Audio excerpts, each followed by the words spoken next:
जय माता दी दोस्तों, आज जो बात मैं आपको बताने जा रहा हूँ वह कोई साधारण उपाय नहीं है। यह रहस्य है जो हर किसी को नहीं बताया जाता। महाशिवरात्रि की एक ही रात, और अगर आपने यह एक काम सही तरीके से कर लिया तो मान लीजिए आपके जीवन की किस्मत की दिशा ही बदल जाएगा। मैं ईश्वर की सौगंध खाता हूँ, आपके घर से गरीबी दूर भाग जाएगी। मैं भगवान भोलेनाथ की सौगंध खाता हूँ। इस वीडियो को अंत तक देखें, आपका भाग्य चमक जाए तो मुझे बताना, लेकिन वीडियो पूरा ही देखना। और वीडियो के अंत में आपको मैं एक ऐसे वृक्ष की डाली बताऊंगा, वह यदि आप हमारे द्वारा बताए गए तरीके से शिवरात्रि के दिन ले आते हो तो आपकी कायाकल्प बदल जाएगा। मित्र, आपसे निवेदन है कि एक लाइक जरूर करें। अगर आप भगवान शिवजी से प्यार करते हैं, भोलेनाथ से प्यार करते हैं, माता पार्वती से प्यार करते हैं तो एक लाइक जरूर करना। मित्रों, शिवरात्रि बार बार नहीं आती। सच्चे दिल से कमेंट बॉक्स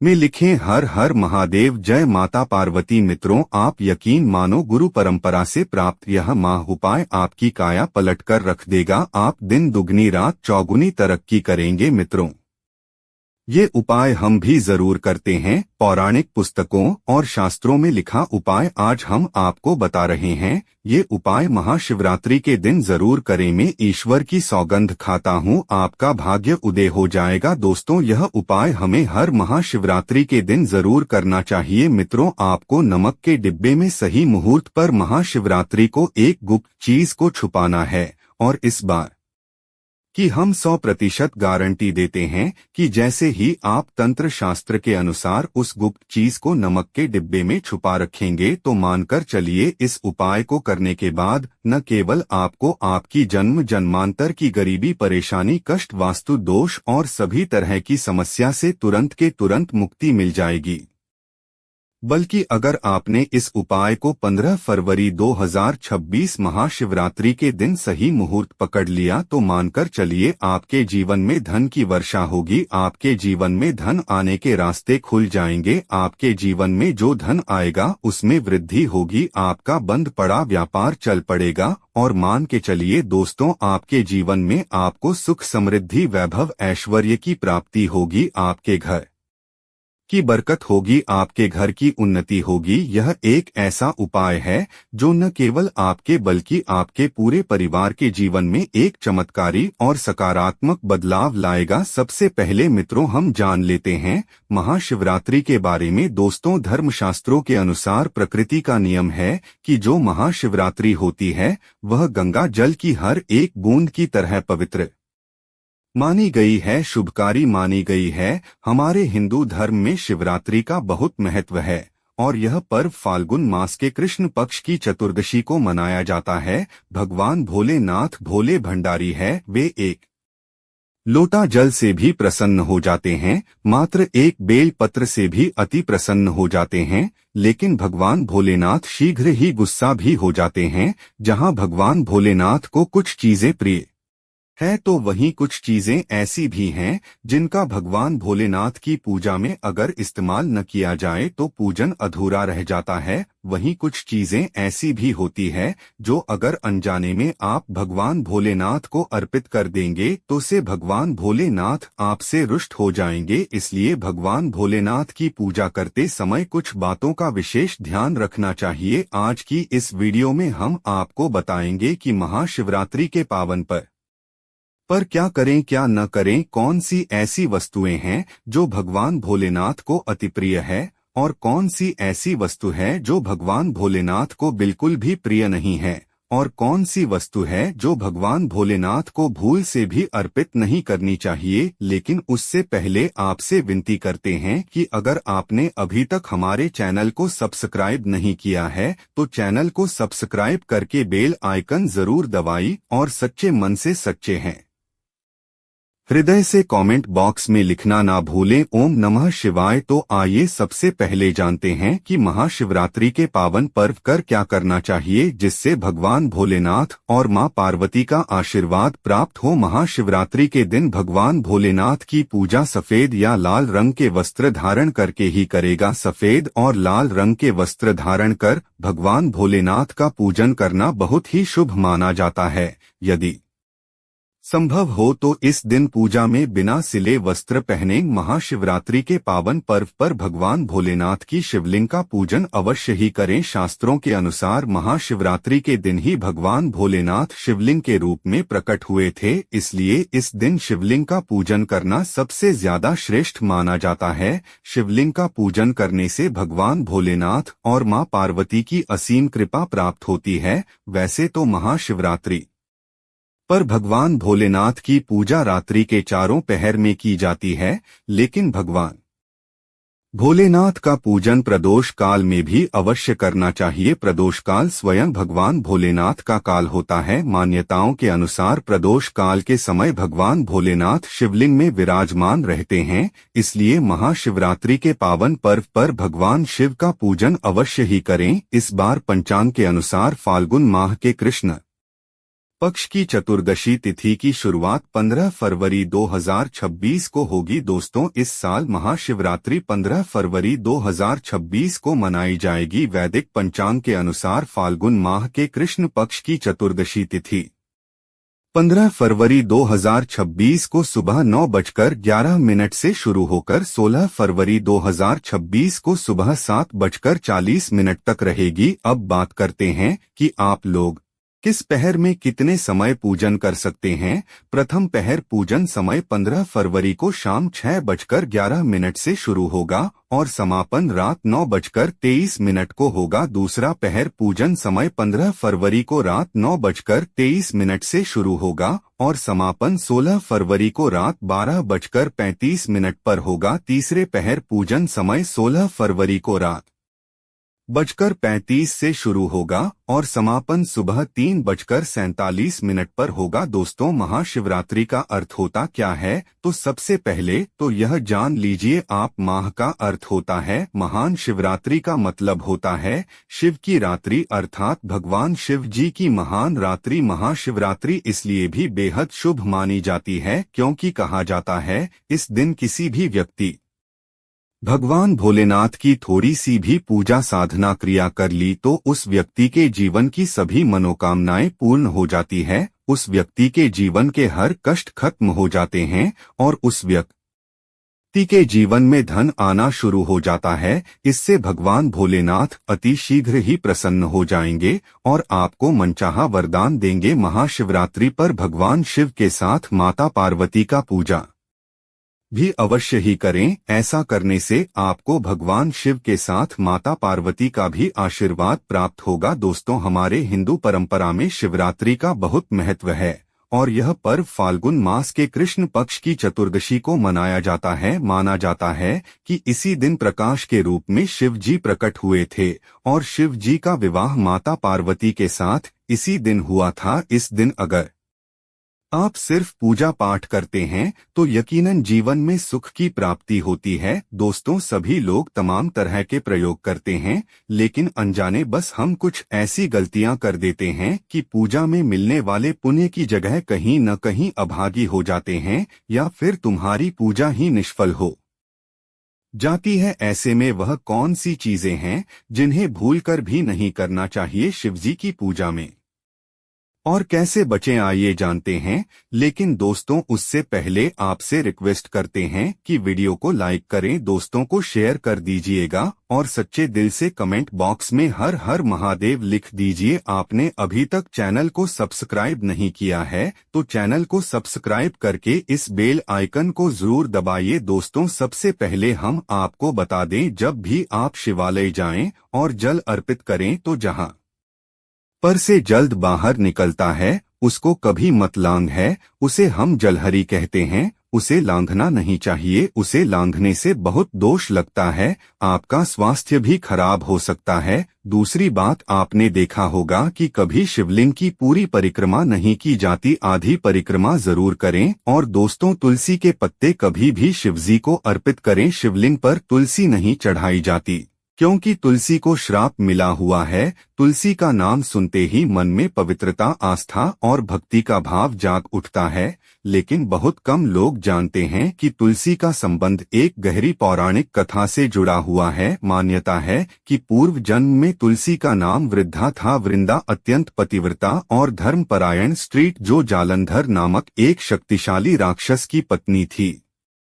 अपने तप त्याग और पतिव्रत धर्म के कारण वृंदा की शक्ति इतनी प्रबल थी कि जालंधर को कोई भी देवता पराजित नहीं कर पा रहा था। देवताओं की यह व्यवस्था देख देखकर भगवान विष्णु ने लीला के माध्यम से वृंदा का पतिव्रता भंग किया। जब वृंदा कोई छल का ज्ञान हुआ तो वे अत्यंत आहत हुई और क्रोध में आकर भगवान विष्णु को श्राप दे दिया कि वे पत्थर के हो जाएं।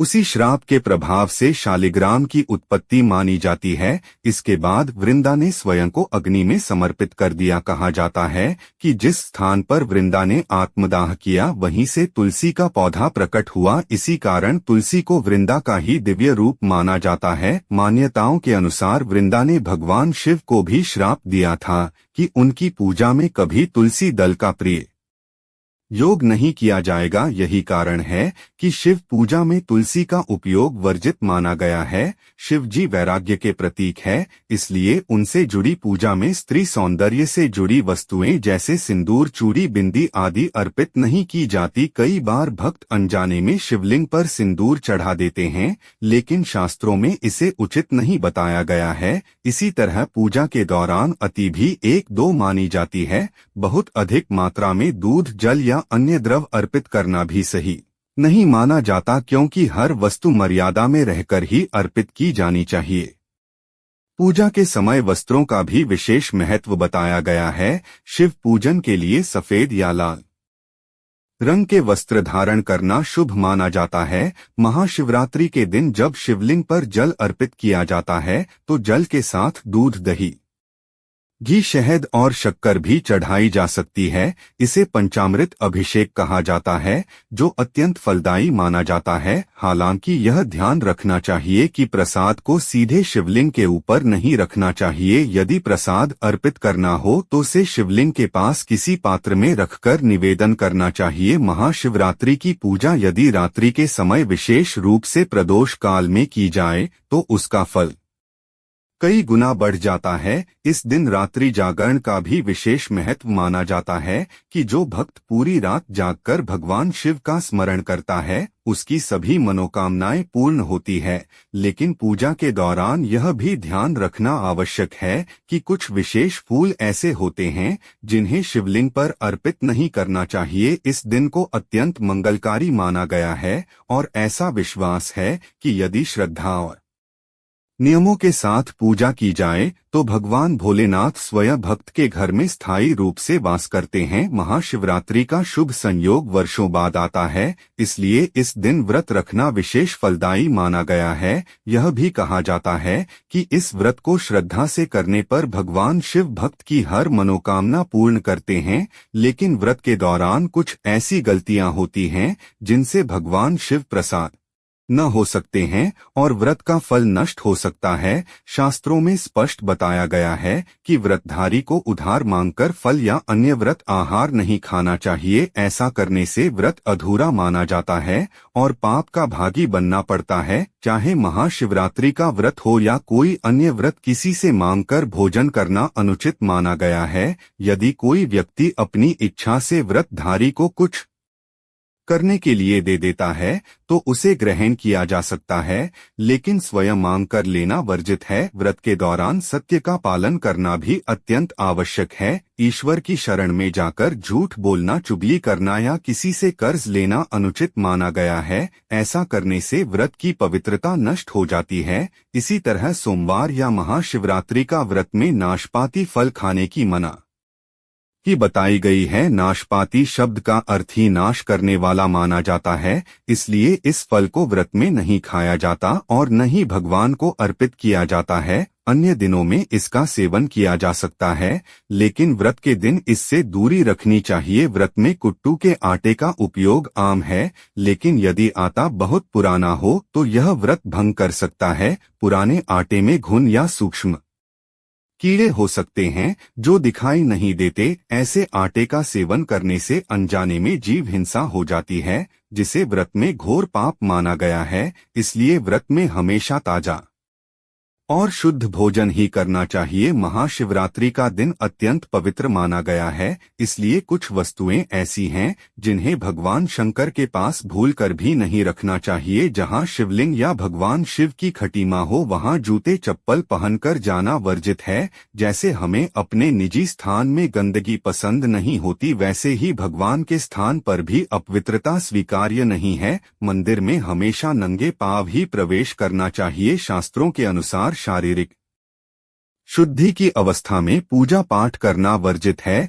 यदि किसी महिला को मासिक धर्म हो तो उस समय मंदिर में प्रवेश पूजा करना, शिवलिंग को छूना या तुलसी में जल डालना निषिद्ध माना गया है। ऐसा करने से देव शक्तियां प्रसन्न हो सकती है और घर में दरिद्रता, कलह और अशांति बढ़ सकती है। इसलिए शारीरिक शुद्धि का विशेष ध्यान रखना चाहिए। यह भी बताया गया है कि जहां शिवलिंग स्थापित होता है वहां निरंतर ऊर्जा का संचार होता रहता है। शिवलिंग पर जल धारा इस पूजा को संतुलित और रखती है। जो लोग अपने घर में शिवलिंग स्थापित करते हैं उन्हें प्रतिदिन जल अर्पित करना चाहिए। केवल कभी कभार जल चढ़ाना उचित नहीं माना गया है। यदि कोई व्यक्ति नियमित रूप से जल नहीं चढ़ा सकता तो उसे घर में शिवलिंग स्थापित नहीं करना चाहिए, क्योंकि इससे उल्टा प्रभाव भी पड़ सकता है। तुलसी और शिव जी के बीच वैर की मान्यता के कारण शिवलिंग के पास तुलसी रखना वर्जित माना गया। कई लोग अनजाने में शिवलिंग को तुलसी के गमले के पास रख देते हैं, जिससे घर में समस्याएं बढ़ सकती है। इसी तरह जो व्यक्ति मांसाहार करके आया हो या शारीरिक रूप से अशुद्ध हो उसे मंदिर में प्रवेश नहीं करना चाहिए। भगवान के सामने हमेशा स्नान करके शुद्ध वस्त्र पहनकर और पवित्र मन से जाना चाहिए। महाशिवरात्रि में भगवान शिव को डोट पंडित या भरता हुआ बेलपत्र अर्पित नहीं करना चाहिए। बेलपत्र से शिवजी का मस्तक शीतल रहता है और इसे अर्पित करने से दरिद्रता दूर होती है। मान्यता है कि बेलपत्र से की गई पूजा से हनुमान जी भी प्रसन्न न होते हैं, क्योंकि वे शिव के ही अंश माने जाते हैं। बेल के वृक्ष के मूल भाग में सभी तीर्थों का वास माना गया है। यदि घर में बेल का वृक्ष हो, विशेषकर पूर्व दिशा या बीचों बीच, तो घर में सुख समृद्धि बनी रहती है। बेल वृक्ष के मूल की पूजा करने से मृत्यु के बाद शिव लोक की प्राप्ति होती है, ऐसा शास्त्रों में वर्णन मिलता है। कुछ तिथियों जैसे चतुर्थी, अष्टमी, नवमी, चतुर्दशी, अमावस्या, संक्रांति और सोमवार को बेलपत्र नहीं तोड़ना चाहिए। ऐसे में एक दिन पहले ही बेलपत्र तोड़कर रख लें, उचित माना गया है। बेलपत्र कभी बासी नहीं होता, इसलिए यदि नया बेलपत्र न मिले तो पहले से चढ़ाए गए बेलपत्र को स्वच्छ जल से धोकर पुनः अर्पित किया जा सकता है। ध्यान रहे कि बेलपत्र में कम से कम 3 पत्तियां हो और वे साफ सुथरी हो। मान्यता है कि महाशिवरात्रि के दिन यदि भक्त को कुछ विशेष संकेत मिल जाए तो समझना चाहिए कि भगवान शिव उसकी भक्ति से अत्यंत प्रसन्न है। कहा जाता है कि मां पार्वती ने एक बार भगवान शिव से पूछा था कि जब आप मित्रों को प्रत्यक्ष दर्शन नहीं देते तो भक्त कैसे जाने कि आप उससे प्रसन्न है। तब भगवान शिव ने कुछ संकेत बताया। यदि महाशिवरात्रि के दिन किसी व्यक्ति की नींद ब्रह्मा मुहूर्त में खुल जाएगा और उसे चंद्रमा के दर्शन हो तो इसे शुभ संकेत माना जाता है। रास्ते में सफी नंदी के दर्शन होना, मंदिर जाते समय नाग देवता दिख जाना, घर पर काले कुत्ते का आना या मार्ग में पानी या दूध से भरा घड़ा दिखना, ये सभी शिव कृपा के संकेत माने गए हैं। इसी तरह यदि किसी व्यक्ति को भस्म लगाए हुए साधु के दर्शन हो तो इसे भी शिव अनुग्रह का प्रतीक माना जाता है। दोस्तों, आज का वीडियो कैसे लगा? अच्छा लगा है तो एक लाइक जरूर करें।